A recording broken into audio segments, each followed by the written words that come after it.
If you've been wanting an espresso machine for a while, like me, go ahead and purchase one right after you watch this video. You're gonna love it. If you want to froth a little cream or milk, get you a little cup right here.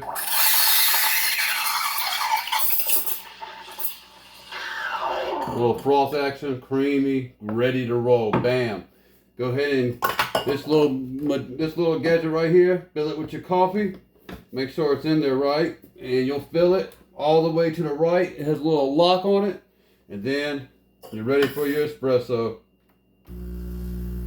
Now, you push it one time for one shot, or you hold it for 3 seconds for 2 shots.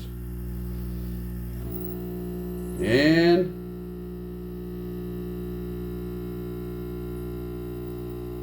let it go ahead and get ready.